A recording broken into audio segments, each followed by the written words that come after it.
Aloha and welcome to ThinkTech Restaurants Hawaii. Today, June 15th, 2021, and it's lunch hour in Hawaii. My name is Sheryl Matsuoka. I am the Hawaii Restaurant Association's Executive Director, and today I have two guests. Our first guest is Mark Spain, who is the District Director for the State of Hawaii Small Business Administration. The second guest is Chivon Garcia, Hawaii Restaurant Association's Executive Assistant. So I'll have Chivon go ahead and introduce Mark. Yes, thank you. We want to welcome today, just as you said, Mark Spain.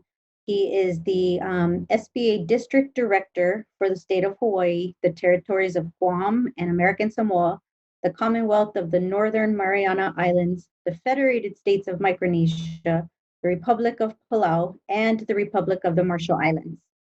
Yes, Mark. So today's topic, Mark, is the recent court case where payments to the Restaurant Revitalization Fund grant recipients were suspended. And these recipients were qualified under the priority designation of the Restaurants Act. And to me, this demonstrates that Congress needs to replenish the RRF, the Restaurant Revitalization Fund. And my message to restaurateurs is to stay motivated and to contact your Washington delegation to finish the mission and fully fund the RRF. Mark?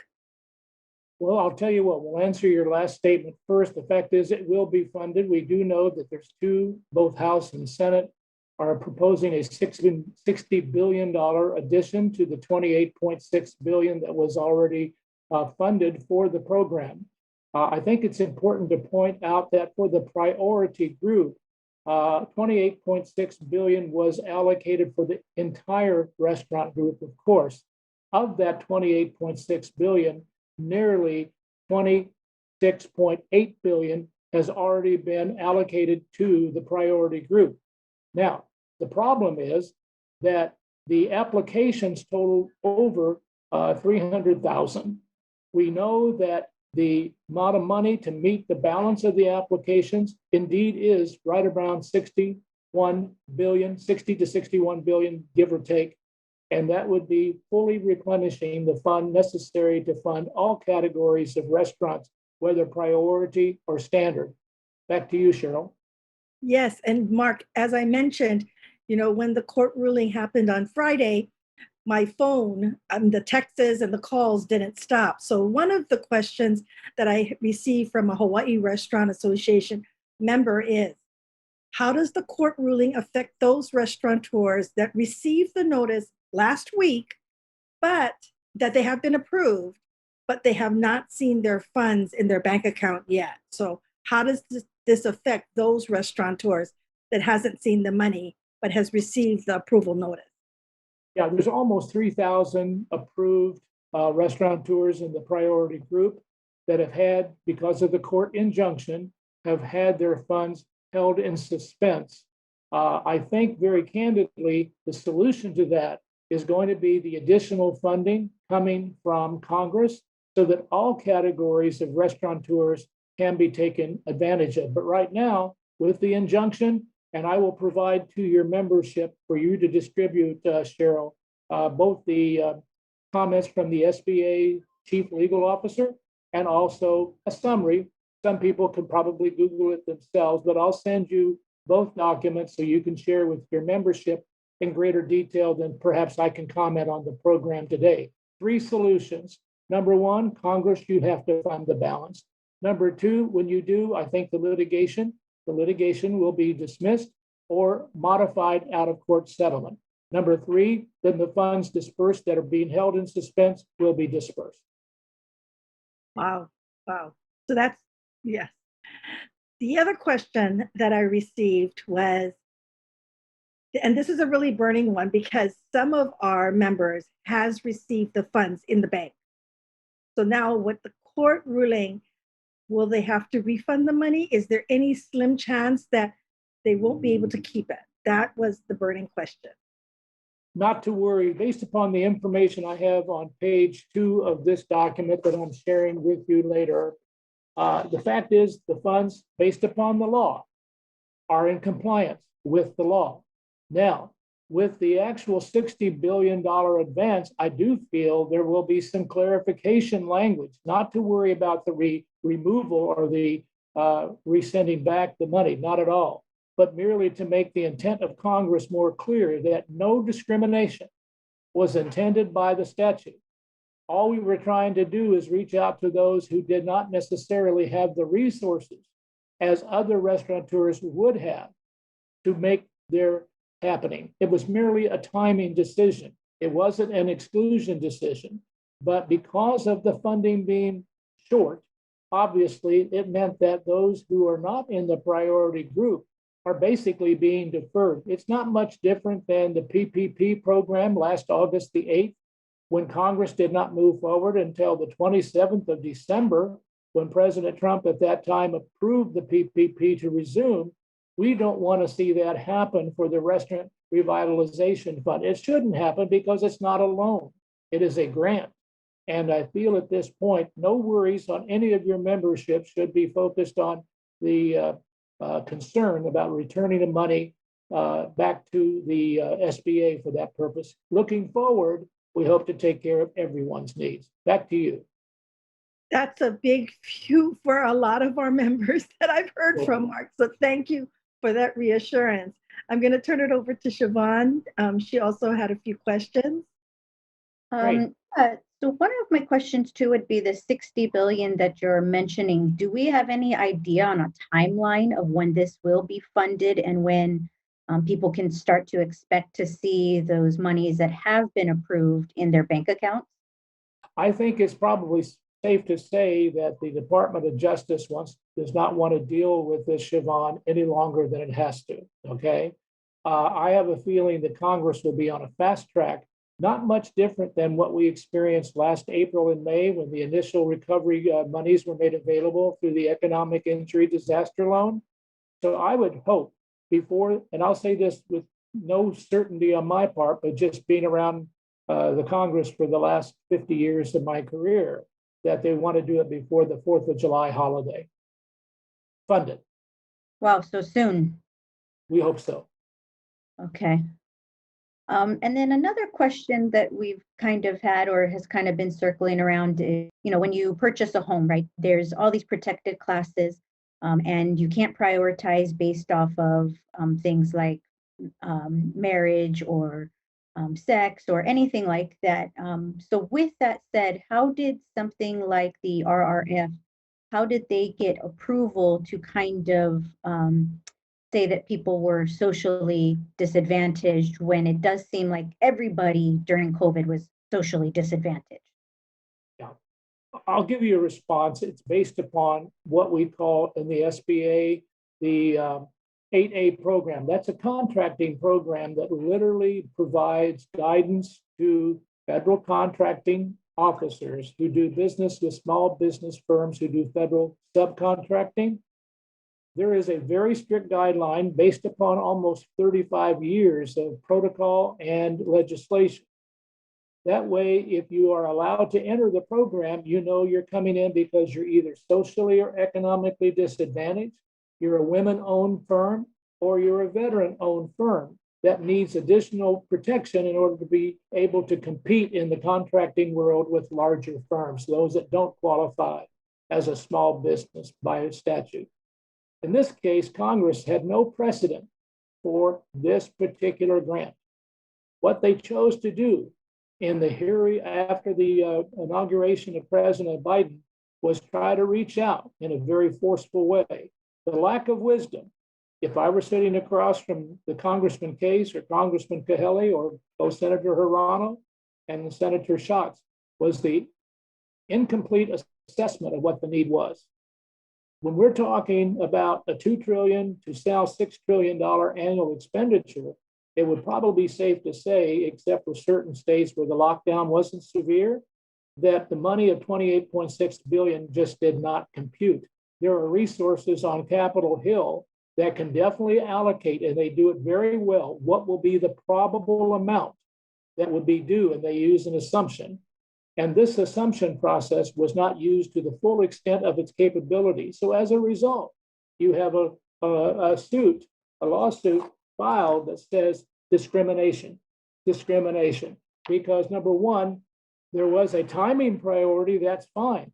But when you don't have any money to go into the non-priority group, this is what caused the litigation to happen. And I feel, again, it can be resolved when Congress passes the 60 billion. All of the people who are in the queue and ready to be given money under the non-priority group will receive their funds as well for planning. And Mark, our message to our members is right now the National Restaurant Association's Restaurant Act initiative is something that we really need support.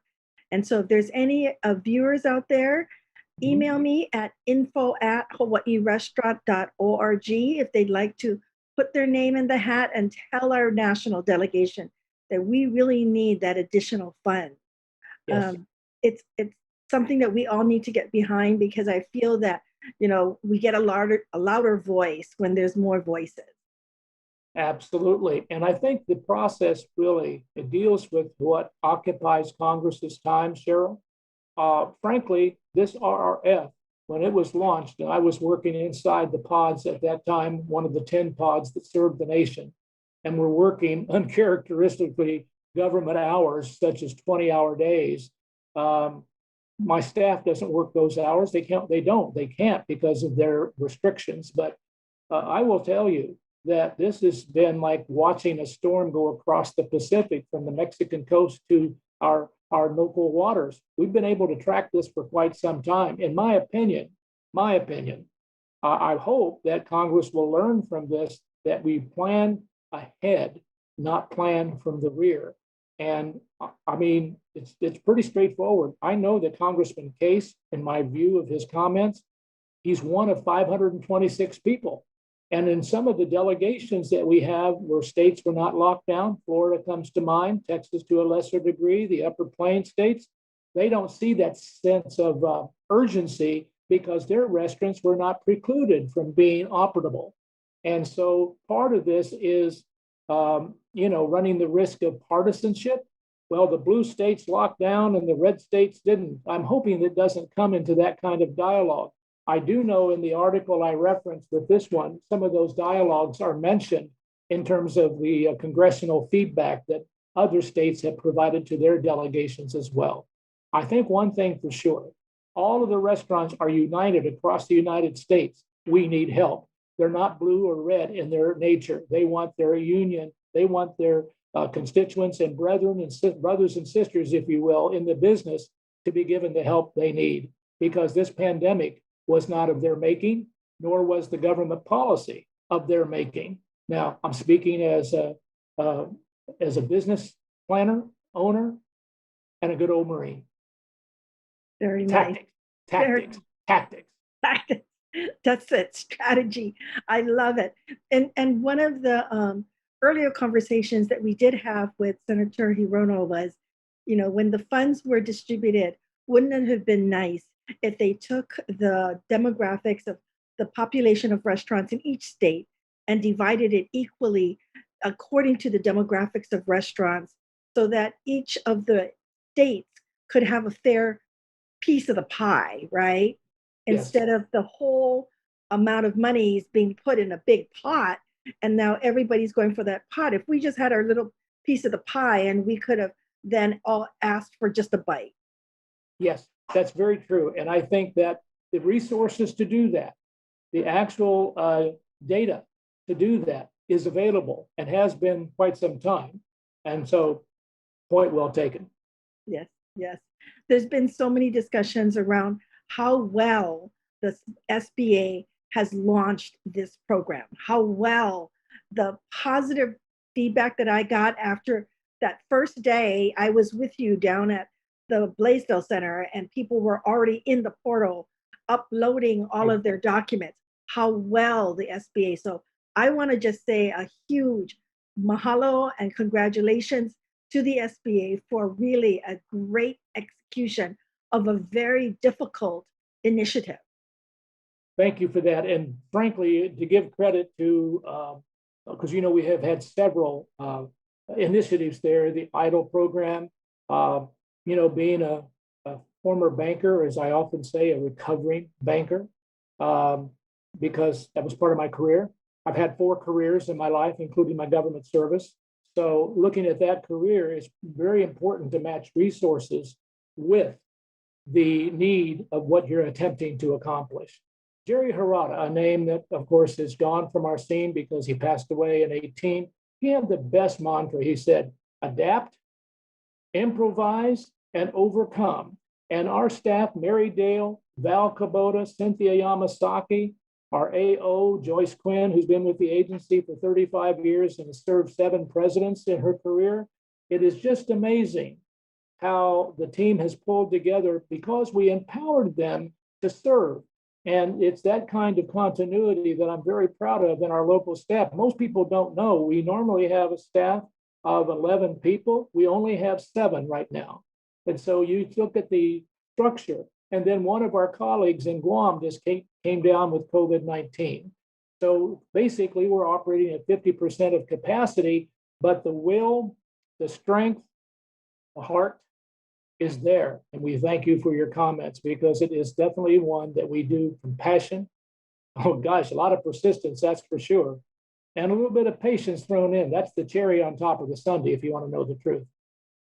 Very nice. And I also know of a lot of the other programs that the SBA is providing are local, not only restaurateurs, but businesses in general. So maybe you want to cover some of those programs to Sure let do. you know of all the other resources that the SBA has. No problem with doing that. I think the additional economic advantage, and I'll make sure I quote them directly with not, I don't have a teleprompter, so you'll have to forgive me a little bit here looking down. But the additional economic relief is available. We still administer programs such as the Economic Injury Disaster Loan. That is one that actually is a 30-year loan. It is a 3.75% interest rate. If you were to go to the local banks here, you would find you're probably 250 basis points or approximately 2.5% lower than a conventional loan that you would get from your local banking community. In addition to that, based upon, again, low income location, based upon the IRS GMET, you have targeted advances that came with the EIDL program up front. It was a grant, and it was at $10,000. And then over a period of 2 months, it was said, oh, we can only do $1,000 per employee. Well, now that was reversed and is coming back to those who only got maybe $1,000 or $2,000 as a small business for 2 employees, for example. The $8,000 difference is being funded as well. Not a big number compared to restaurant revitalization for sure. And then what we're looking at is how we can look what we do with the loans that were capped originally at $150,000 for the economic injury disaster loan. We're seeing those now being increased based upon merit to $500,000. And that's been a help for a lot of our local businesses who don't mind getting a loan just so it's the low interest cost. And they think with the return of healthier times, with today, for example, inter-island travel no longer being restricted for purposes of COVID-19, we look forward to still providing those programs as well. I also will announce on this broadcast that tomorrow we will have my former position, Deputy District Director, being filled by a person that is known to the local community. She's embargoed until tomorrow morning, but I will share that with you, Sheryl, tomorrow. And she is a known entity. She's coming to us. She's returning home. A little bit of a tease. She worked on the Big Island before, a known name to a number of constituents. So I'm glad that now I have one position filled and I don't have to worry about the long hours. She'll share them with me. But we're very pleased that this individual, I had 4 very competitive positions, one from within our office, for example, and one from the embassy in Beijing, a very well pronounced commercial services officer, one from the U.S. Post Office in Washington, D.C., who wanted to come back home after being many years on the mainland, and then one, of course, who came from, we'll call it Northern California, okay, San Francisco area. But I've been very blessed. We'll have that announcement tomorrow, and that'll help us even better offer the programs and services that we've been short-staffed to provide since the first of the year. Back to you, Sheryl. Yes, and especially during this time as businesses, restaurants included, are trying to now reevaluate all of their business structures and what they are offering. So this is a great time to reach out to the SBA because of all the resources that they have. They're a partner in our community. And so this is a great opportunity for businesses to take some advantage and look at the SBA for resources and support. Would you like one more piece of breaking news, or would Chivon like to ask a question? No, breaking news. I can ask the question after. Okay. We are going to be empowered. I'm putting together a very extensive document for those, not only just in Hawaii, but we serve, 20 different communities in the Western Pacific. We're looking forward, starting in September 30th, at the end of the fiscal year, to broaden our staff, have all the positions filled, number one. Number two, we're going to be more aggressive in doing outreach in the neighbor islands, because I tease my California colleagues. I said, I can't drive from here to Kahului, but I know you can drive from San Diego up Interstate 5 to LA, but I can't. Everything I do has to have funds for air travel. So we're looking forward to really broadening again. We call it Operation Footprint. Now, that's part of my Marine Corps heritage, so forgive me for that. But Operation Footprint is going to do a renaissance in the district and how we meet and serve people. And we're going to be out and amongst. So that means the Hawaii Restaurant Association, get ready to have a few more, maybe pauhanas here and there, that will be sort of welcoming back normalcy for our small business community as we go into the fall. We look forward to that, Mark. That's awesome. And as I mentioned earlier, the support that the SBA has given during this very challenging time has been above and beyond, Mark. You and I are down there at the Blaisdell 5 a.m. in the morning, Yes. just trying to get the information out. Just like today's podcast, we're talking about how the SBA can help not only restaurants, but small businesses. Well, I tell you one thing for sure, there may be a question, and you know it better than most for the Hawaii Restaurant Association. There may be a question from my leadership, Bob Blaney, who is the regional administrator for all of Region 9 that covers Hawaii, Nevada, Arizona, and California. And then our national leadership, they may want to do a road test, if you will. How has Spain been doing in the local community? So all I'm going to do is just say, talk to Sheryl. Absolutely. And at this point, I'm going to do the same with a couple of others who've really helped us from the neighbor islands as well. But we want to be more robust here in the islands.